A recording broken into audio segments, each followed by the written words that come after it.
BBA, BCA, BCom Computers, 100% placement guarantee. I create Degree College, Kukatpalli, Hyderabad. నమస్కారం, మీరు చూస్తున్న Suman TV. నేను మీ కీర్తి. August 8వ తారీఖు వరలక్ష్మి వ్రతం వస్తుంది కదా.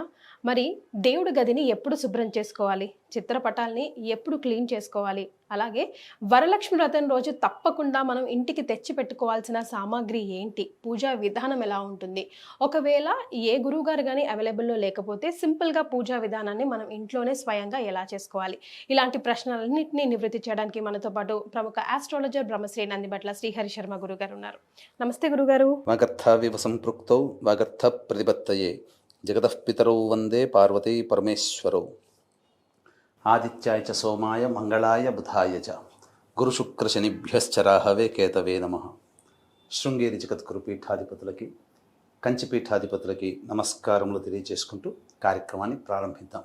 గురుగారు, ఈసారి వచ్చే శుక్రవారం అంటే పౌర్ణమికి ముందుగా వచ్చే శుక్రవారం రోజు వరలక్ష్మి వ్రతం అవుతుంది, 3వ వారం అవుతుంది.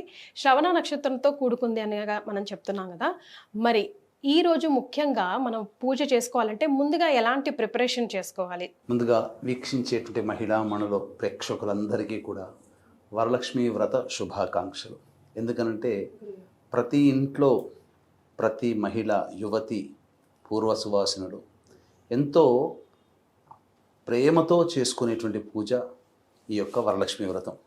శ్రావణ మాసం అంటేనే వరలక్ష్మి వ్రతం అన్నట్టుగా చేసుకుంటుంటారు. ప్రతి ఇంట్లో లక్ష్మీ పూజ చేసుకుంటారు. కారణం ఏంటంటే వాళ్ళ ఇంట్లో సుఖభోగాలు అన్నీ ఉండాలి, లక్ష్మీ స్థిరంగా ఉండాలి అనే ఉద్దేశం.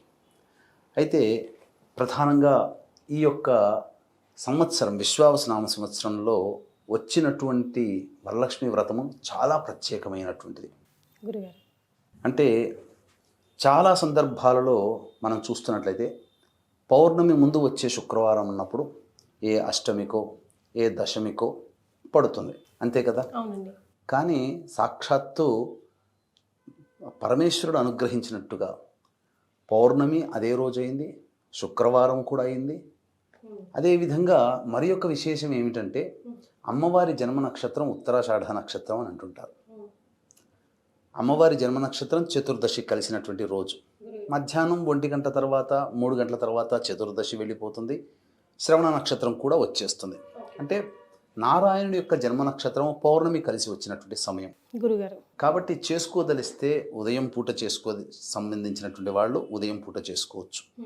సాయంకాలం ఉపవాసం ఉండి సాయంకాలం చేసుకోవాలి అనుకునే వాళ్ళు సాయంకాలం చేసుకోవచ్చు. ఏ సమయం శ్రేష్టం గురుగారు అసలు? అయితే శుక్రవారం కాబట్టి 6:01 సూర్యోదయం అవుతుంది. కాబట్టి 6:27 మిథున లగ్నం వెళ్ళిపోయి కర్కాటక లగ్నం వస్తుంది.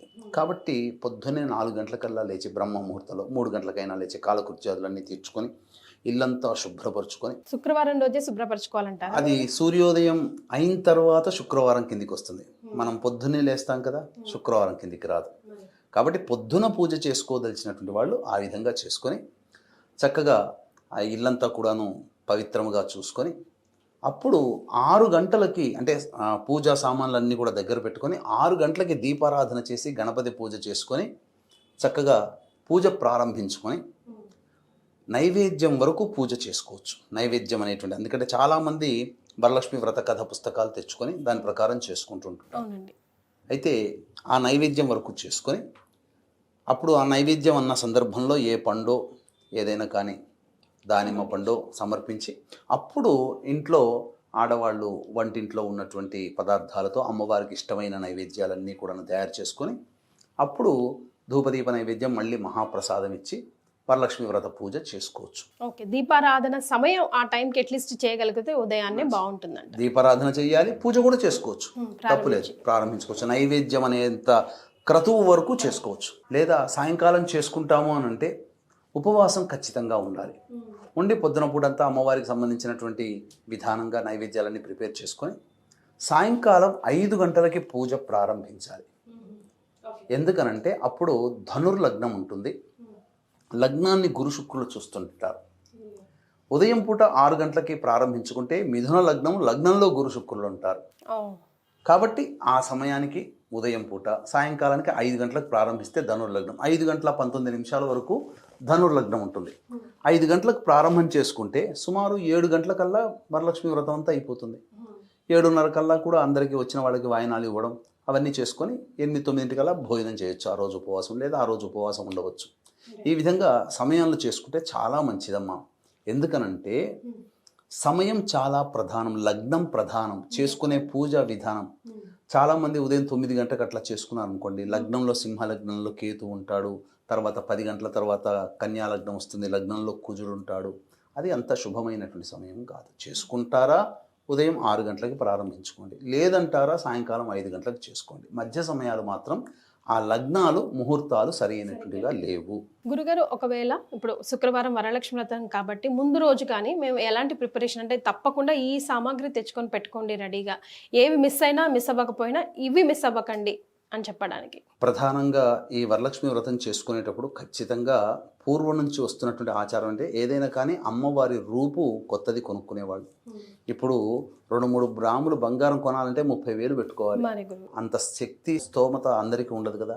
కాబట్టి చిన్నది అమ్మవారిది ఏదైనా వెండిలోనైనా పర్వాలేదు, లేదా బంగారు రూపంలోనైనా చిన్నదైనా కానీ, వెండిలోనైనా కానీ, రాగి ప్రతిమనైనా కానీ పెట్టుకోమన్నది శాస్త్రం. కాబట్టి కొత్తది కొనుక్కొచ్చుకొని అప్పుడు దాని తర్వాత ముఖ్యంగా కలశం పెట్టుకునే ఆచారం ఉంటే ఖచ్చితంగా కలశం పెట్టుకోవాలి. కానీ కలశం అనేటువంటిది పెట్టుకునే సందర్భంలో పూర్వం నుంచి వస్తున్నటువంటి ఆచారం ఏదైతే, ఇవన్నీ కూడా మనకు ఈ ఆచారాలు ఆ వస్తువులు చెప్పబడ్డవి ఎప్పుడు కృతయుగం కాలం నాటికి సంబంధించినటువంటివి. కృతయుగం అంతా బంగారం తప్ప వేరే ఇనుమే లేదు అసలు అక్కడ. కానీ రాను రాను బంగారం చాలా డిమాండ్ పెరిగిపోయింది కదమ్మా. కాబట్టి ఆ కాలంలో బంగారు కలశాలు పెట్టుకున్నారు. అప్పటి ఆచారం ప్రకారం కలశాలు పెట్టుకోమన్నారు. శక్తి ఉన్నవాడు బంగారు కలశం ఈ యొక్క దాంట్లో అంబానీ లాంటి వాళ్ళు తప్ప ఎవరు పెట్టుకోలేరు. కాబట్టి వెండి కలశము మ్యాక్సిమం ధనవంతులు, లేదంటే ఇత్తడి కలశం, లేదంటే రాగి కలశం, లేకపోతే కనీసము మట్టితో చేసినటువంటి మృణ్మయ కలశమునైనా పెట్టుకోవాలి. ఎందుకంటున్నానంటే రాగి కలశం పెట్టుకుంటే చాలా బెటర్. ఎందుకంటే ఆ కలశ పూజ చేసిన తర్వాత కలశముతో సహా ఆ యొక్క బ్రాహ్మణుడికి, ఇంటి బ్రాహ్మణుడికి దానం ఇవ్వాలి. అందుకని పెట్టుకునే కలశం ఏదైతే ఉంటుందో, రాగి కలశం పెట్టుకొని పూజ చేసుకునే కలశం మామూలుగా ఏదైతే ఉంటుందో అది మీ ఇంట్లో ఆచారంగా వచ్చే కలశాన్ని పెట్టుకోవచ్చు. సో కలశంలో మనం పెట్టినప్పుడు ఖచ్చితంగా అందులో వాడాల్సిన ద్రవ్యాలు ఏంటో చెప్పండి గురు. అంటే కొంతమంది బియ్యం వేస్తారు, కొంతమంది నీళ్లు, పసుపు, అక్షితలు, పువ్వులు వేస్తారు. అట్లాగా అంటే కలశంలో ప్రధానంగా మొట్టమొదటి సుగంధ ద్రవ్యములు ఉండాలి. అంటే జాజికాయ, జాపత్రి, పచ్చకర్పూరము, తర్వాత యాలకులు, లవంగాలు, వట్టివేళ్ళు, తర్వాత ఈ జవ్వాది, ఈ అష్టగంధములు, ఇవన్నీ కూడా కలశంలో వేసి నీళ్లు పెట్టుకునే ఆచారం ఉంటే ఆ నీటిలో ఇవన్నీ వేయాలి. వేసి అప్పుడు కలశంలో ముఖ్యంగా మామిడాకులు కానీ, మోదుగాకులు కానీ, రావి ఆకులు కానీ, లేదా తమలపాకులు కానీ, లేదా తులసి ఆకు పత్రములు కానీ కలశంలో పెట్టుకొని నిండుగా ఆ కలశంలో కొబ్బరికాయ పెట్టుకోవాలి. పెట్టుకొని పూజ చేసుకోవాలి. అయితే చాలామందికి కొంతమంది కలశం పెట్టుకోకుండా చిత్రపటానికే పెట్టుకునే ఆచారం ఉంటుంది. చేసుకోవచ్చు, కానీ వ్రత నియమాన్ని అనుసరించి చేసుకోవాలంటే కలశం పెట్టుకోమని శాస్త్రం చెప్పబడి ఉంది. కాబట్టి కొంతమంది ఆచారం ప్రకారం ఆ యొక్క కలశంలో బియ్యం పెట్టుకుంటారు, లేదు ఆ కలశంలో నీళ్లు పెట్టుకుంటారు. ఎవరి ఆచారం ప్రకారం వాళ్ళు చేసుకోవచ్చు. కానీ పూర్ణ ఫలం మాత్రం కొబ్బరికాయ, నిండు కొబ్బరికాయ మాత్రం ఖచ్చితంగా కలశంలో ఉండాల్సిందే. అప్పుడే సంపూర్ణమైనటువంటి ఫలాన్ని పొందుతాం. ఆ కొబ్బరికాయని తర్వాత ఏం చేయాలి గురుగారు? ఇంకో విషయం, ఇక్కడ కలశానికి సంబంధించి శుక్రవారం కదపొద్దు అంటారు కదా, మరి ఎప్పుడు కదపాలి, ఏ సమయంలో కదపాలి, అది కూడా చెప్పండి. తప్పకుండానమ్మా. అంటే వీక్షించేటువంటి ప్రేక్షకులు కూడా చాలామంది ఈ వరలక్ష్మి వ్రతాన్ని చేసుకుంటూ ఉంటుంటారు. కాబట్టి దీనితో పాటు అమ్మవారి అనుగ్రహం ఇంకా విశేషంగా హోమ రూపంలో జరిపించుకున్నట్లయితే బాగుంటుంది కదా అని ప్రతి మహిళ, ప్రతి యువతి, ప్రతి వ్యక్తి కూడా ఆలోచిస్తున్నారు. కాబట్టి దీన్ని దృష్టిలో పెట్టుకుని మన పీఠం ఆధ్వర్యంలో 8వ తారీఖు రోజున రాత్రి 9 గంటలకి, ఇంతకుముందు వీడియోలో మనం చూసాం 16 షోడశ లక్ష్మీ దేవతల యొక్క ఆవాహన. కాబట్టి షోడశ లక్ష్మీ హవనము, లక్ష్మీ మూలమంత్ర సంపుటిత లక్ష్మీ సూక్త హవనము, అలాగే దశమహావిద్యల్లో లక్ష్మీ స్వరూపంగా భావించబడే కమలాత్మికాదేవి యొక్క హోమము, వీటితో పాటుగా మేష, మిథున, కర్కాటక, సింహ, కన్య, వృశ్చిక, ధనస్సు, కుంభ, మీన రాశుల్లో జన్మించినటువంటి వారికి సర్వదోష నివారణ పూజలు, హోమాలు అనేటువంటివి జరిపించడం జరుగుతుంది. ఈ కార్యక్రమంలో పాల్గొనడం ద్వారా పిల్లలకి విద్య, వివాహము, చక్కటి దాంపత్యము, అలాగే ఉద్యోగ సమస్యలు, రుణ బాధలు, ఆర్థిక బాధలు, అనారోగ్య సమస్యలు ఇవన్నీ తొలగి సుఖశాంతులతో ఉంటారు. ఈ యొక్క కార్యక్రమంలో నమోదు చేసుకున్నటువంటి వాళ్ళకి అమ్మవారికి ప్రీతికరమైనటువంటి పూజ చేసినటువంటి తామరమాల మీకు ఇవ్వడం జరుగుతుంది. కేవలం 41 మందికి మాత్రమే అవకాశం.